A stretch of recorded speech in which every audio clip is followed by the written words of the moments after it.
Hey guys, I'm Amanda Justice, and this informative speech is on autism. What is autism? What are some of the early signs? What causes it? And what can be done to help?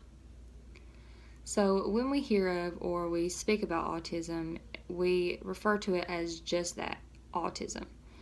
However, autism is actually a broad span, a spectrum disorder, meaning the child can have very mild symptoms, which is referred to as Asperger's syndrome, or they can have very extreme symptoms. Autism spectrum disorder is a condition that relates to brain development, and it impacts how a person perceives and socializes with others, which can cause a lot of problems with communication and how the child is as a whole when it comes to any sort of social setting. The disorder also includes limited and repetitive patterns of behavior. Usually, autism shows up within the first year. A small number of children appear to develop normally in the first year, and then they go through a period of regression between 18 and 24 months when they develop autism symptoms. Some of the symptoms are being withdrawn socially, acting as if they don't hear their name being called, almost like they're deaf. They have repetitive movements and they make repetitive sounds or repeat their words over and over. They fixate on certain items. They get completely distraught at any sort of change.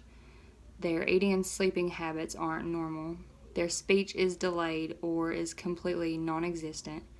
And they don't express feelings or show that they understand other people's feelings.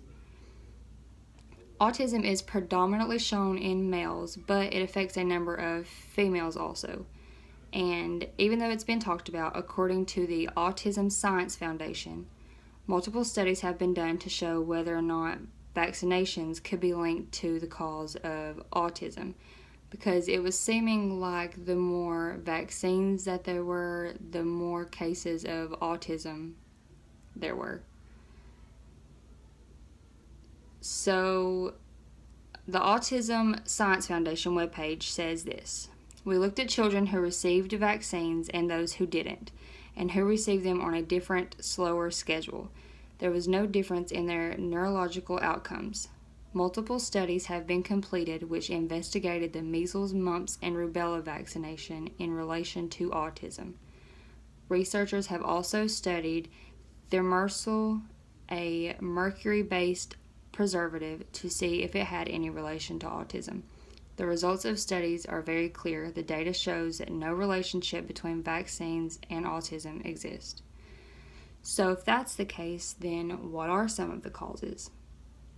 It is shown more in children who were born prematurely, which makes their brain develop slightly different and a little bit slower.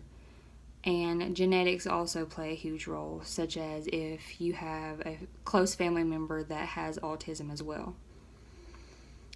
There isn't a full cure for autism yet, but there are things that can be done to help, such as certain medications that can be used to help with the anxiety or the OCD that comes along with having the autism, as well as certain therapies and treatment plans, and just encouraging positive behavior. If you catch it early, like when the child is around 2, and you start the treatments early, it can have a larger impact on helping the child. NINDS is still doing tons of research and making intense efforts to find a forever cure for autism. So thank you guys for listening to my informative speech on autism. If you have any further questions, please contact me. Thank you.